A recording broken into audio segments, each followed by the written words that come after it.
네, 계속해서 전쟁 리스크에 따른 경제 상황과 미국과 이란의 현재 협상 내용 알아보겠습니다. 이원삼 서문대 국제관계학과 명예교수, 김광석 한양대 겸임교수와 이야기 나눠보겠습니다. 어서 오세요. 안녕하세요. 먼저 경제 이야기로 저희가 시작을 좀 해보도록 하겠습니다. 이 카타르가 한국이나 중국 등 고객사와의 일부 LNG 계약 관련해서 이렇게 얘기했어요. 불가항력을 선언을 했습니다. 그러니까 이게 한마디로 어쩔 수 없이 우리가 생산해서 보내지 못하겠다 이렇게 이해를 할 수 있겠죠. 그렇습니다. 어떤 특성한 예를 들면 전쟁이라든가 홍수 피해 뭐 이런 여러 가지 상황 때문에 해당 계약을 준수할 수 없게 되는 상황, 그게 바로 불가항력 선언이라고 볼 수 있는데 이 카타르의 라스라판이라는 지역입니다. 네. 정확히 카타르의 경제적 심장이다라고 불려지고 있어요. 생산시설, LNG나 이런 생산시설이 집적되어 있는 지역인데 전 세계 LNG의 20%가 여기서 생산됩니다. 근데 여기서 공급이 불확실해졌다. 근데 특히 이 생산시설이 이미 17% 정도, 전체 생산시설이 14곳 정도 있는데요. 그중에 2곳 정도가 지금 불탄 거예요. 그래서 17% 정도의 생산시설이 불탄 거고, 그럼 결과적으로 장기적으로 공급이 어려워지는데 이 공급이 어려워지는 이유는 당장 복구하면 되는 거 아니냐. 이게 붕어빵 틀이 고장 난 게 아니에요. 이게 생산시설을 제대로 원상 복구하는데 3년에서 5년 정도 걸립니다. 이게 수주하고 발주하는 데도 1년 걸리니까요. 그러니까 우리는 더군다나 이 카타르로부터 LNG에 의존을 하고 있는 비중이 대략 한 20% 가까이, 15에서 20%. 그러니까 세계적으로 LNG 공급 비상이 있는데 우리나라도 15에서 20%를 카타르에 의존하고 있었으니까 공급 부족 현상이 향후 야기될 수 있겠다라는 최악의 상황도 가정할 필요가 있지 않을까 의견드리고 싶습니다. 우리 정부는 일단 LNG 단기 수급에는 문제가 없다 이렇게 말은 했지만 뭐 전력이라든지 도시가스 비용이라든지 이런 부분에 있어서 좀 압박이 들어올 수도 있지 않습니까? 당연히 들어올 수 있습니다. 당연히 정부는 이런 메시지를 주는 게 맞고요. 왜냐하면 추가적으로 불안에 시달리면 안 되니까. 그리고 단기적으로 불안할 상황은 아니다라는, 비축분이 충분히 확보되어 있다라는 그런 메시지를 주는 거 중요합니다. 그러나 그 최악의 상황의 경우에는 이런 거죠. 중동 전쟁이 언제 끝날지 아는 사람이 있나요? 아무도 모르거든요. 특히 호르무즈 해협 봉쇄 조치가 언제까지 지속될지 몰라요. 그러면 카타르도 불가항력 선언을 했지만 추가적으로 호르무즈 해협 봉쇄 조치로 인해서 이게 장기화됨에 따라서 추가적으로 불가항력을 선언하는 나라들이 있을 수 있겠죠. 에너지 수출국들이, 중동 산유국들. 또 이렇게 되면 이 불가항력 선언이 추가적으로 야기된다. 이게 왜 그러냐면요. 우리나라도 당장 이 석유화학 산업에 마비가 걸렸어요.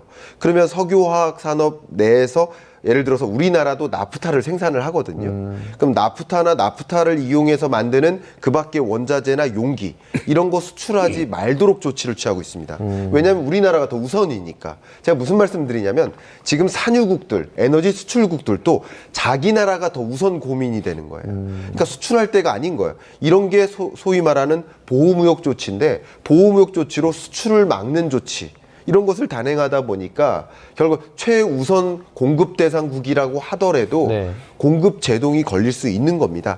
그런 최악의 상황에 대비한 대비태세도 같이 마련해야겠다는 의견을 드리고 싶습니다. 이 불가항력 도미노 현상 우려라고 할까요? 그거에 대한 말씀까지 좀 해주셨는데 그러면 이번에 우리 정부가 그 진행하고 있는 비상경제 상황실은 어떤 역할을 하게 되는 건가요? 네, 첫 번째는 모니터링입니다. 어떤 부분에서 공급 차질이 있을까? 그러니까 우리가 물 공급 부족하면 우리 사람이 죽듯이 우리나라의 산업 자체가 원유 공급이 제대로 되지 않고 LNG 공급이 제대로 되지 않으면 우리 산업이 죽습니다. 마비됩니다. 예를 들면 가장 대표적으로 모니터링의 필요성이 우리 반도체 같은 경우도 헬륨 공급이 차질이 있으면 반도체 생산이 안 됩니다. 예를 들면 장비 냉각하는 데도 쓰이고요. 누설 검사하는 데도 쓰입니다. 그 밖에 이 광섬유 제조할 때 장비 내부의 불순물을 제거하는 데도 헬륨이 쓰이는데 우리나라 수입하는 헬륨의 거의 절대 다수가 70%가 카타르에 의존하고 있어요. 그러니까 헬륨 공급이 안 되면 반도체 생산이 차질이 있으니까 이 파장은 어마어마한 것인데 그런 모니터링 장치, 그리고 비축분을 적시 공급하는 장치, 그리고 추가적인 수급처를 안정적으로 확보하는 이런 여러 가지 노력들도 단행할 수 있는 정부의 대응 정책이라고 볼 수 있겠습니다. 네, 정말 영향을 미치지 않는 산업 분야가 좀 없는 것 같은데 지금 이런 상황에서 트럼프 대통령이 그 이란의 발전소 공격을 5일간 유예했습니다. 그리고 뭐 15개 항목 관련해가지고 뭐 협의를 진행하고 있다. 또는 뭐 협의가 어느 정도 진행됐다. 이렇게 지금 표현을 하고 있는데 어떤 것들이 좀 담겨 있나요?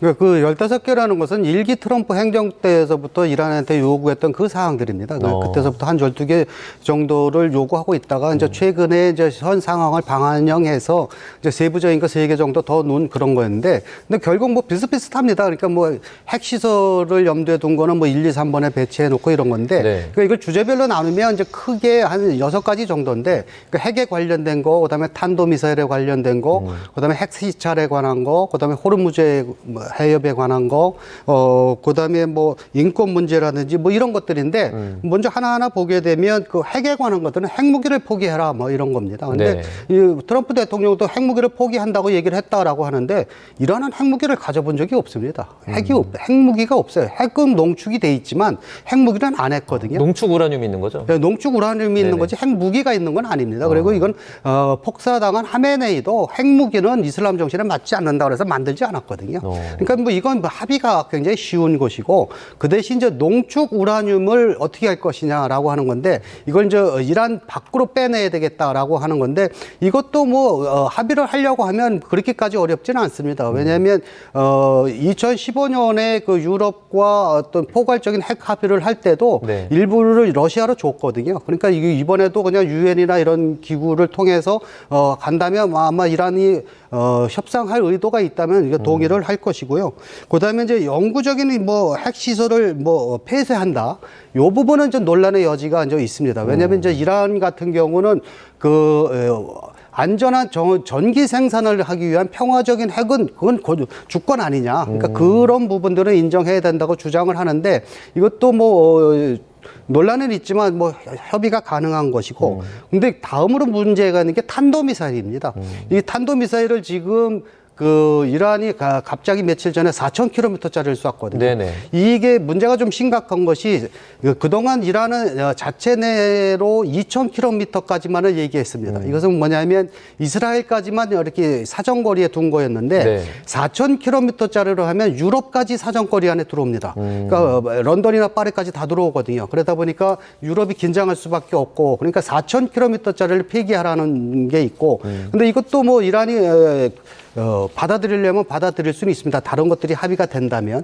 그런데 이제 이란이 받아들이기 힘든 것 중에 하나가 탄도미사일의 수량을 조절해야겠다. 즉 1,000개 미만으로 가져라라고 하는 건데 이건 이란이 안 받아들일 것 같습니다. 왜냐하면 이번 전쟁에서도 봤듯이 뭐 미사일을 전쟁이 나면 한 번 하루에도 한 수백 개씩 쏘니까 1,000개 정도면 뭐 2, 3일이면 끝나는 양이거든요. 그러니까 이거 영원히 이란을 공격하지 않는다는 이런 불가침 조약이 되지 않는 한 이건 받아들일 수 없다라고 강력하게 저항을 할 거거든요.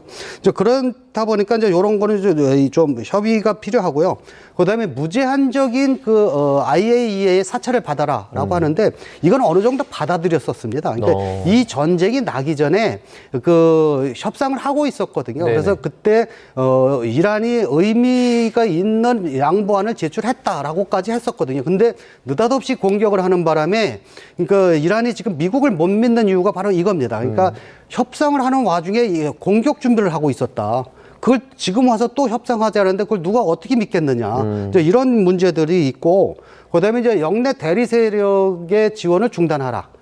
그러니까 그런 것들은 좀 협상의 여지가 좀 있는 그런 상황이다 보니까 이제 제일 큰 이런 것들이 된다면 이제 호르무즈 개방도 논의할 수 있다. 이제 이 정도까지 지금 이란이 양보를 했기 때문에 뭐 협상을 꼭 타결을 시키겠다는 의도가 강하면 논의는 아마 할 수 있을 것 같습니다. 저희 앞서 속보로도 한번 전해드렸는데 이란이 그 미국과 뭐 15개 그 안들이 합의가 됐다라는 것은 가짜 뉴스다 이렇게 말을 했거든요. 그런데 뭐 합의가 됐든 안 됐든 일단 협상 자체는 좀 물밑에서 진행이 되는 것 같아요. 네, 협상 자체는 이미 전쟁 초기서부터 계속 많이 있어서 왔습니다. 그러니까 처음에는 그 걸프 산유국에 있는 오만과 카타르를 통해서 하고 있었는데 이제 점점 전투가 격화되기 시작하면서부터 이란이 이제 카타르의 그 가스전을 폭파시키고 뭐 이러다 보니까 이제 이 물밑 작업을 하는 게 이제 파키스탄 쪽에서 이제 받아서 파키스탄은 이쪽 이란이나 아니면 미국 그다음에 사우디와도 굉장히 친선 관계가 좋거든요. 그러니까 이제 이 파키스탄이 지금 중재 역할을 적극적으로 하고 있어서 아마 이번 주 내지는 다음 주 중에 어떤 그 메시지가 나올 것 같습니다. 네, 자 이런 가운데 중동 사태 장기화로 우리 그 생활용품 수급에도 비상이 걸렸습니다. 당장 종량제 봉투 대란의 사재기 움직임까지 나타나고 있다고 하는데 화면으로 보시겠습니다. 네, 지금 보시는 건 최근 온라인 커뮤니티에 올라온 글입니다. 종량제 봉투 사재기에 마트에서 한 묶음을 못 사고 단 한 장만 샀다라는 내용인데요. 종량제 봉투를 파는 온라인 판매처는 아예 품절이나 출고 지연 공지를 띄우기도 했습니다. 자, 종량제 대란 실화냐라는 그 글에는 1인에 5묶음만 가능하다라는 사진이 올라왔는데 그러니까 사재기의 품귀 현상이 겹치면서 판매 제한이 걸린 겁니다. 비닐은 원유에서 나오는 나프타로 만들어지는데 이제 중동 사태로 공급에 차질이 생기면서 종량제 봉투 대란까지 이어진 상황인데요. 소비자들의 불안 심리도 확산하고 있습니다. 자, 종량제 대란이 우려된다라는 말은 뭐 얼마 전부터 계속해서 나왔는데 네네. 사실 뭐 조금 전에 저희가 기사에서 소개는 했지만 서울시는 아직 문제 없다 이렇게 밝힌 상황이거든요. 네. 저희가 이거 심각하게 받아들여야 되는 시점이 맞나요? 네, 앞서서도 그런 비슷한 말씀 드렸지만 정부 혹은 지자체 입장에서 문제 있다라고 얘기하면 정말 사재기 열풍이 일어나서 더 큰 문제가 발생할 수도 있습니다. 그러니까 그런 식으로 정부가 안정적으로 관리하기 위해서 발언하는 것은 또 적절하다고 생각은 합니다. 네. 다만 현실적으로 지금 현재가 불안을 고민해야 되느냐. 맞죠? 원유 공급에 차질이 있는 게 맞아요. 그 원유 공급 차질이 있다면 원유를 우리나라는 가공을 하는데 일부가 가솔린, 경유로 생산이 되지만 또 나머지가 나프타입니다. 근데 나프타를 이용해서 소위 비닐을 만들고 플라스틱을 만들고 하는데 당연히 나머지 나프타 공급이 차질이 있겠죠. 원유, 나프타에서 에틸렌, 프로틸렌 그 밖에. 그러니까 이런 것을 통해서 비닐봉지, 뭐 용기, 페인트, 합성고무, 뭐 혹은 의약품 이런 것들을 만드는데 네. 결과적으로 고민할 것은 비닐봉지 대란, 또 용기 대란. 그럼 용기 대란, 비닐봉지 대란은 무엇으로 연결될까? 식수 대란으로도 연결될 수 있어요. 위급 시에는 또 의약품 대란으로도 이어질 수 있어요. 그럼 쌀은 우리 어떻게 삽니까? 봉지에 담겨 있죠. 네네. 라면 봉지에 담겨 있죠. 그러니까 이게 가격의 문제가 아닙니다. 전체 라면 생산에 이 비닐봉지가 차지하는 비중은 얼마 되지 않지만 비닐 공급 자체가 제동이 걸리면 만약에 식량난이라든가 어떤 위급한 상황에 여러 가지 또 다른 문제로도 불거질 수 있기 때문에 이런 부분들을 더 모니터링하고 예의주시해야 할 필요가 있겠다 의견 드리겠습니다. 말씀을 듣고 나니까 이게 종량제 봉투의 문제가 아니라 사실 네. 이 산업 전반 생활적인 생활 물가에 정말 큰 영향을 미칠 수 있을 것 같아요. 그렇습니다. 기본적으로 전체 한번 생각해 보면 우리나라가 나프타를 생산하는 게 43%예요. 네. 그리고 수입하는 게 57%입니다. 근데 이 수입도 이미 10%대로 줄었습니다. 생산도 당연히 줄겠죠. 원유 공급이 되지 않는데 어떻게 생산하겠습니까? 그러니까 전반적으로 수입도 부족하고 생산도 부족하고 세계 각국이 수출하려 하지 않아요. 산유국들도 마찬가지예요. 그러니까 이런 것들이 대란으로 이어지고요. 이게 결과적으로 물가 상승이나 인플레로 약이 되겠지만 지금은 가격을 논할 때가 아니다. 오히려 공급 자체가 부족함에 따라서 생산이 마비되고 삶이 마비되고 삶의 질이 떨어지고 이런 여러 가지 또 다른 위기로 전이될 수 있겠다라는 이런 부분들을 더 걱정해야 되지 않을까 분석적 의견을 좀 드리고 싶습니다. 네, 저희가 증시도 좀 짧게 짚어보면 네. 지금 어떻게 보면 미국 뉴욕 증시 같은 경우에는 약세로 마감을 했거든요. 맞습니다. 저 어떻게 좀 저희가 전망할 수 있을까요? 네, 기본적으로 전쟁은 지속되고 있지만 어제, 오늘 또 내일 전쟁이 더 격화될까, 완화될까 이것은 다른 개념입니다. 네. 전쟁이 조기 종식될 것 같아. 이제 완화될 것 같아. 이럴 때마다 주가가 오히려 상승하기도 하고요. 그런 메시지가 들릴 때마다 반대로 전쟁이 조기 종식되기 어려울 것 같아. 휴전은 어려울 것 같아. 장기화될 것 같아. 격화될 것 같아. 국제유가 오를 것 같아. 이런 종류의 정보들이 더 많이 포진이 되면 주가는 또 하방 압력을 받는 거죠. 그래서 네. 주가가 롤러코스터 장세를 계속 이어가고 있는 모습이다라고 정리할 수 있겠습니다. 네. 마지막으로 교수님, 그 이란 상황 조금 정리해 보면 트럼프 대통령이 뭐 이란과 대화를 하고 있다. 최고위층과 대화를 하고 있다라고 말을 하는데 대체 이 대화하고 있다는 초고위층은 누구에 해당할까요?